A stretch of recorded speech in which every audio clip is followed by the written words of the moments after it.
गदर movement या गदर आंदोलन। गदर आंदोलन को देख लेते हैं। ठीक है। देखो, गदर आंदोलन इसका नाम इसलिए है क्योंकि इन लोगों ने एक अखबार निकाला था जिसका नाम था गदर। न्यूज़पेपर था वो। और इसीलिए इसको गदर आंदोलन का नाम रखा गया। एक और रीजन भी था इसका, गदर आंदोलन का। ये 1857 का जो स्वतंत्रता संग्राम था उससे बड़े प्रेरित थे, और उसको ये गदर कहते थे। 1857 के रिवोल्ट को गदर कहा गया था। तो ये वैसा ही रिवोल्ट करना चाहते थे फिर से अंग्रेजों के खिलाफ। और उस समय करना चाहते थे जब वर्ल्ड वॉर चल रही थी, जिससे अंग्रेजों के ऊपर बहुत दबाव आ जाता अगर ऐसा हो जाता तो। और अल्टीमेटली इंडिया को, उन्हें हो सकता है छोड़ना पड़ जाता, क्योंकि और मुश्किल से ही या फिर कंट्रोल कर पाते। इसलिए इस आंदोलन का नाम गदर आंदोलन, गदर मूवमेंट।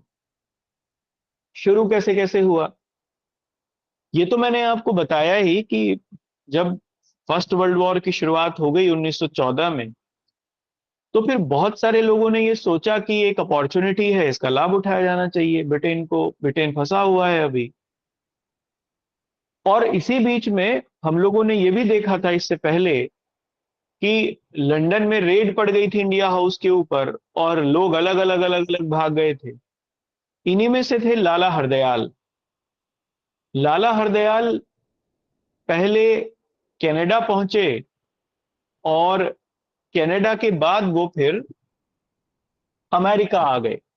और अमेरिका में उन्होंने पोर्टलैंड में हिंदी एसोसिएशन का गठन किया। यहीं पर इन्होंने एक हाउस भी बनाया, इंडिया हाउस के जैसा ही। और हालांकि उसका नाम इंडिया हाउस तो नहीं था, उसका नाम कुछ और था, लेकिन वो भी उसी कॉन्सेप्ट के ऊपर आधारित था जैसे कि इंडिया हाउस लंदन में। यानी भारतीय जितने भी थे नॉर्थ अमेरिका में, उन सबके लिए वो एक शरण स्थली थी। इसके पीछे कई रीजन हैं, आंदोलन के पीछे कई रीजन हैं, और अमेरिका में ही क्यों, इसके पीछे भी रीजन है। तो इन सबको समझते हैं। देखो, हुआ ये 20वीं शताब्दी के शुरुआत में, यानी 1902 1903, विशेष तौर पर जब करजन का टाइम था, तो हमने देखा उस समय प्लेग फैली।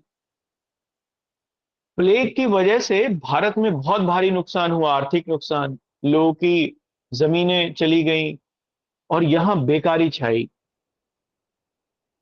और इससे उत्तर पश्चिमी भारत बहुत ज्यादा प्रभावित हुआ, विशेष तौर पर हरियाणा, पंजाब और पश्चिमी उत्तर प्रदेश। इसलिए पंजाब और हरियाणा से बहुत सारे लोग, हालांकि उस समय हरियाणा नहीं था तो पंजाब ही था, लेकिन इसी क्षेत्र से बहुत सारे लोग उस समय माइग्रेट कर गए।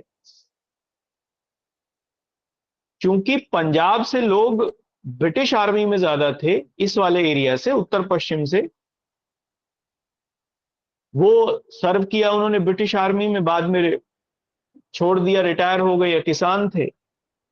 अब उनमें इतनी क्षमता थी कि वो कहीं बाहर जा सकते थे। तो उन्होंने एक अच्छी अपॉर्चुनिटी के चलते अपने देश को छोड़ा और अमेरिका गए। क्योंकि कनाडा में और अमेरिका में खूब अपॉर्चुनिटी थी, वो स्वतंत्र देश थे। लेकिन उनके साथ वहां भी भेदभाव हुआ। जब वो वहां गए तो उन्हें कोई भी सहूलियत नहीं मिली। इवन उन्हें दासों के रूप में इस्तेमाल किया गया। और इसलिए भी किया गया क्योंकि वो एक गुलाम देश से आए थे, या गुलाम देश के बाशिंदे थे। इसलिए वहां लोग इकट्ठा हो रहे थे। जो सबसे पहले लीडर थे जिन्होंने नॉर्थ अमेरिका में ऐसे लोगों की आवाज उठाई, क्योंकि यहां से लोग किसान थे, चले गए वहां पर, उनको जबरदस्ती खेतों में लगाया जाता था काम करने के लिए। इवन ब्रिटिश सरकार उसमें साथ दे रही थी, कनाडा गवर्नमेंट का और अमेरिका गवर्नमेंट का। उन लोगों का शोषण करने में। वहां ब्लैक व्हाइट का बहुत चलता है, तो ये लोग ब्लैक थे, तो इसलिए इनका खूब शोषण हो रहा था और सरकार चुप थी। ब्रिटिश सरकार चाहती थी, कई इमिग्रेशन लॉज भी लिए लेकर आए गए जिससे भारत के लोग जा ना सके कहीं और। इंग्लैंड में भी, सॉरी, कनाडा में एक एलियन लैंड लॉ के नाम से कानून भी बनाया गया। आप लोगों को ये सब लिखने की जरूरत नहीं है, ना मैं ये सब लिखवाऊंगा, जस्ट एक इंफॉर्मेशन के लिए, क्योंकि ये तो बहुत डीप है। ये अमेरिका की हिस्ट्री से है, हिस्ट्री ऑफ अमेरिका से, तो उसकी कोई जरूरत नहीं। लेकिन उसी समय एक स्टूडेंट थे जो कि यहीं से गए, इंडिया से ही, तारकनाथ दास, पढ़ने के लिए गए वहां पे, लेकिन बाद में वहीं सेटल हो गए। उन्होंने इंडियन कम्युनिटी को लीड किया, तारकनाथ दास ने सबसे पहले।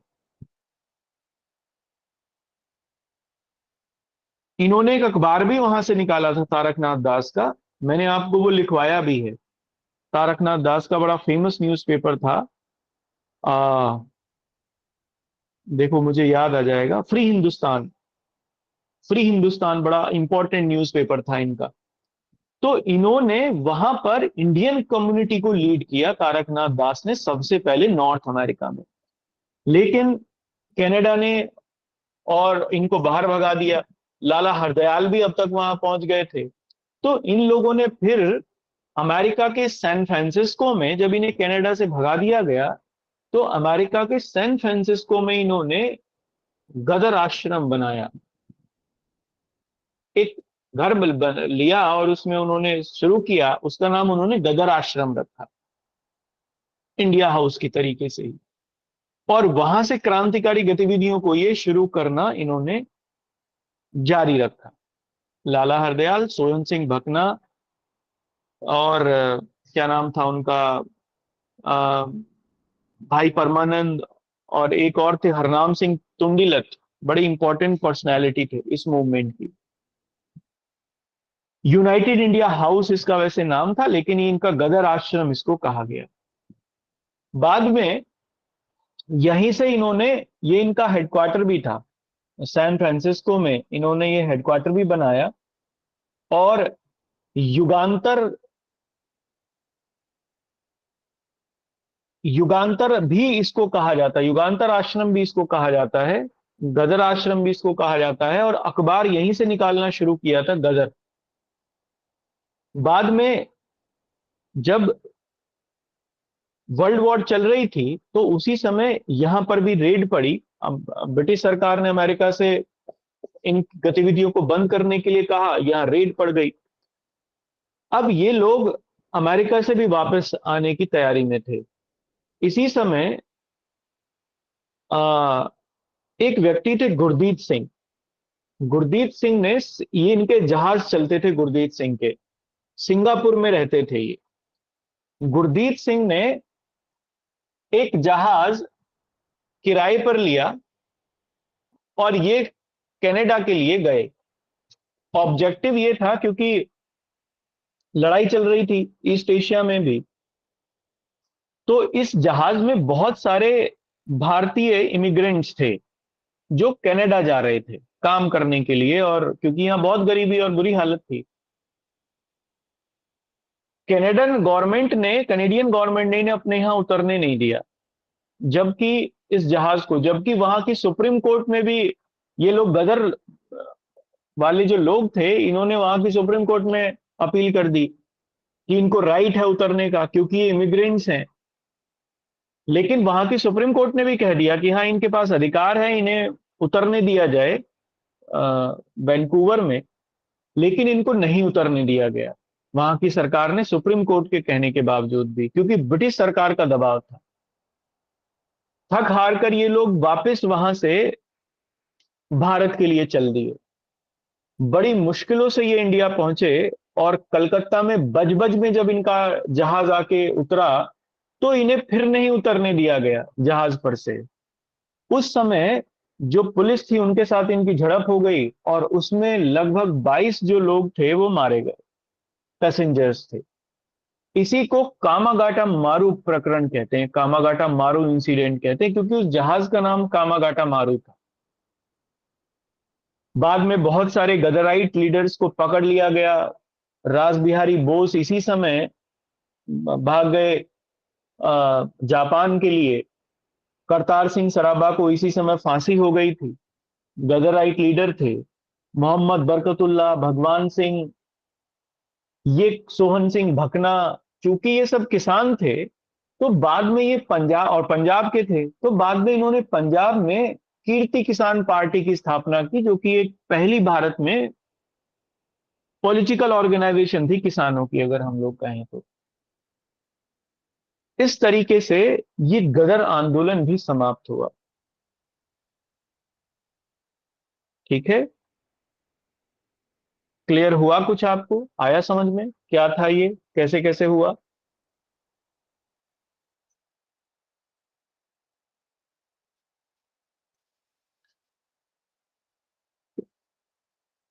ऑब्जेक्टिव इनका रिवॉल्यूशन था।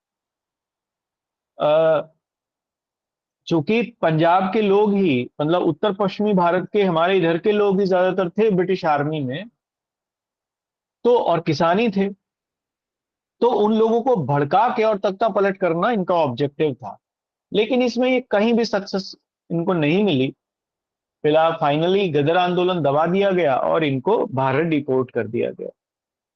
तो आप इसमें लिख लीजिए अगले पॉइंट से, इंपॉर्टेंट चीजें हैं कुछ गदर मूवमेंट। और इसमें सबसे पहले लिखना, पहले भूमिका रखते हैं। तो अब हेडिंग मत डालना भूमिका, लेकिन मैं आपको भूमिका ही लिखवाऊंगा सबसे पहले। तो लिखना इसमें, as the first world war started, as the first world war started in 1914, in 1914 some some revolutionary या some nationalist लिखिए, some nationalist some nationalist saw an opportunity, some nationalist saw an opportunity in this incident, in this incident। ठीक है ना? हिंदी में लिखिए, जैसे ही प्रथम विश्व युद्ध की शुरुआत हुई, जैसे ही प्रथम विश्व युद्ध की शुरुआत हुई,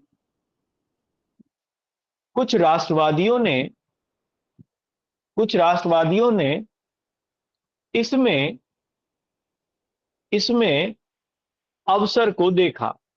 दे felt that they felt that Britishers are occupied Britishers are occupied with the war Britishers are occupied with the war. उन्होंने महसूस किया कि उन्होंने महसूस किया कि अंग्रेज युद्ध में फंसे हैं।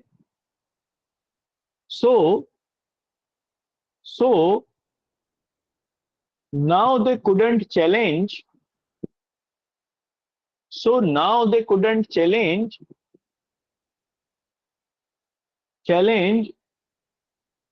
the revolutionary trend in India,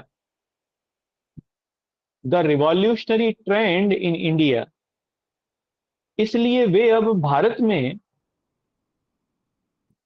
इसलिए वे अब भारत में क्रांतिकारी गतिविधियों पर ध्यान नहीं दे पाएंगे, क्रांतिकारी गतिविधियों पर ध्यान नहीं दे पाएंगे। ठीक है, अब ऐसे दो लोग थे, मतलब दो ग्रुप के लोग थे। एक तो तिलक वाला ग्रुप था जो ये सोचते थे, और एक दूसरे ये रिवॉल्यूशनरीज थे जो ऐसा सोचते थे। तो तिलक ने तो इसी कॉन्टेक्स्ट में शुरू किया home rule league movement Annie Besant के साथ मिलकर, ये भारत में शुरू हुआ। और जो रिवॉल्यूशनरीज थे, अब वो भारत में तो क्रश कर दिए गए थे, विदेशों में ही बचे थे, उन्होंने वहां से आंदोलन शुरू किया, गदर मूवमेंट जिसे हम लोग कहते हैं। तो लिखो, देर वर टू ग्रुप्स इन इंडिया, या ऐसा लिखना, देर वर टू ग्रुप्स, इंडिया मत लिखिए, क्योंकि इंडिया के तो बाहर ही थे ये। There were two groups at that time, there were two groups at that time who think so, who think so. उस समय ऐसे दो समूह थे, उस समय ऐसे दो समूह थे जो यह मानते थे, जो यह मानते थे। फर्स्ट लिखना इसमें, the Ghadar revolutionaries, the Ghadar revolutionaries located at North America, located at North America, उत्तरी अमेरिका के गदर क्रांतिकारी। और दूसरा लिख लीजिए, Tilak group in India, Tilak group in India, तथा भारत में, तथा भारत में तिलक समूह के लोग। हाँ फराजी आदाब, तिलक समूह के लोग। ठीक है, ये दोनों लोग थे। अब इसमें नोट करके लिखना, सर फर्स्ट क्या बता। गदर क्रांतिकारी, गदर रिवॉल्यूशनरीज, गदराइट भी कहते हैं इन्हें। अब इसमें नोट करके लिखना। सर, ये हाँ, जो आपने लिखवाया उत्तरी अमेरिका के क्रांतिकारी, इसमें कौन से आएंगे? गदर वाले, गदर वाले उत्तरी अमेरिका में ही थे। ठीक है, ओके सर। कनाडा और, कनाडा और यूएसए में ही तो थे ये लोग, तो उत्तरी अमेरिका ही आता है वो। एक अब लिखो इसमें नोट को जल्दी से। In the above context, in the above context Tilak started home rule league movement in India, home rule league movement in India. उपरोक्त संदर्भ में ही, उपरोक्त संदर्भ में ही तिलक ने भारत में, तिलक ने भारत में होम रूल आंदोलन की शुरुआत की। वाइल, वाइल रिवॉल्यूशनरीज इन नॉर्थ अमेरिका, रिवॉल्यूशनरीज इन नॉर्थ अमेरिका स्टार्टेड गदर मूवमेंट, रिवॉल्यूशनरीज इन नॉर्थ अमेरिका स्टार्टेड गदर मूवमेंट। जबकि उत्तरी अमेरिका के क्रांतिकारियों ने, जबकि उत्तर अमेरिका के क्रांतिकारियों ने गदर आंदोलन की शुरुआत की। ठीक है।